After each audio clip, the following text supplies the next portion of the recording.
Les aveugles de l'association Voir Ensemble, tout comme les 1 200 000 malvoyants français, sont en permanence confrontés aux dangers de l'extérieur. La société voit le handicap physique avec le fauteuil roulant, mais le handicap visuel, c'est très difficile à faire comprendre qu'une ville de faire attention à l'implantation des abribus, des horodateurs, des poteaux, des poubelles. C'est très difficile à faire comprendre ce genre de choses parce qu'ils ne se mettent pas à notre place, c'est tout. Et c'est aussi très très difficile de demander aux personnes de se mettre à notre place. On peut pas compenser le handicap de quelqu'un s'il n'est pas là pour dire ses besoins.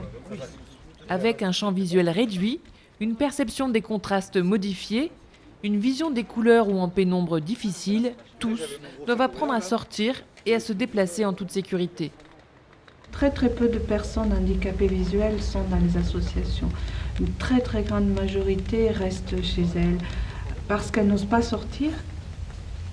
Parce que sortir, c'est aller vers l'insécurité. Déjà, il faut vaincre la peur d'affronter une zone hostile qui est l'extérieur. Et tout le monde aussi n'a pas quelqu'un pour accompagner pour sortir, pour être accompagné pour sortir en sécurité. Donc, ce qui fait que beaucoup de personnes restent chez elles. Pour permettre à ses adhérents d'apprendre à se défendre et surtout à gagner en sérénité, l'association propose aussi un cours de karaté. 2, 1, dur. Et yamé. C'est vrai qu'on avait... Là, c'est beaucoup mieux. Et tu sens les appuis. Hein. La déficience, c'est juste une interrogation sur la pratique. C'est un autre éclairage. Mais la pratique reste inchangée. Alors, je fais du karaté depuis juin dernier. Ça me permet premièrement de développer le corps et de faire des rencontres aussi, c'est important. Qu'on soit tous ensemble, ça développe beaucoup le corps, je trouve. Les déficients visuels dans l'ensemble sont peu sportifs. Nous sommes peu sportifs, pas moi, ni Cyril, mais dans l'ensemble, il y a beaucoup d'obésité chez eux, il y a pas mal de maladresse physique, par peur de bouger peut-être. Alors le risque, c'est celui de ne pas sortir de chez soi et d'adopter de mauvaises attitudes, à savoir boire, je sais pas moi, de la bière et m'installer dans le fauteuil. C'est pas ce qu'il y a de plus hygiénique. Hein. Le karaté, ça invite à travailler sur ses équilibres, travailler sur sa coordination, et puis on se développe petit à petit, on évolue. Ensuite, ça permet de cultiver sa souplesse.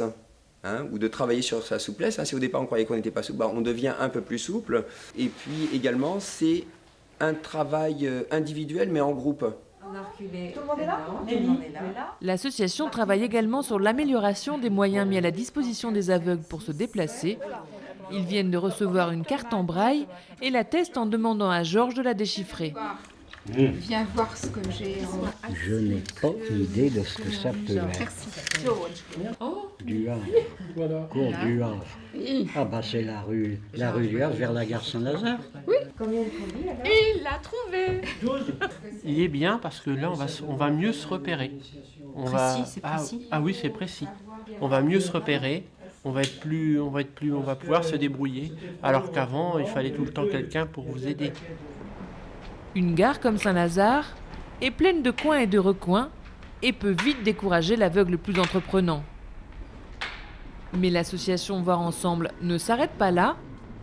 Pour faire reculer les limites de la cécité, elle travaille en partenariat avec l'association Céci Arc qui propose des cours de tir à l'arc pour aveugles.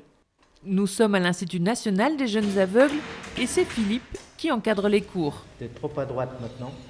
Il faut savoir que la potence et le dactyle servent de mire pour celui qui ne voit pas. Un petit peu. C'est bon ? C'est peut-être de trop, mais ça fait rien. Ici, place à la concentration et à la maîtrise de soi. Les seuls sons appréciés sont ceux des flèches qui atteignent la cible. Paille dans la cible, ça c'est dans la cible, à 2 heures. Paille 5 cm à 2 heures.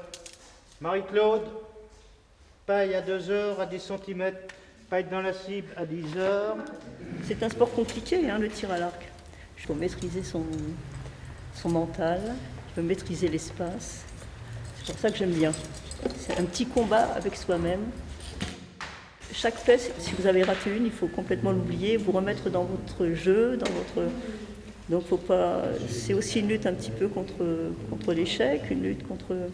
Donc ça apporte tout ça, une grande maîtrise, même à la limite, même on va le dire, hein, spirituelle, sans passer uniquement par la religion, par plein de choses, quoi.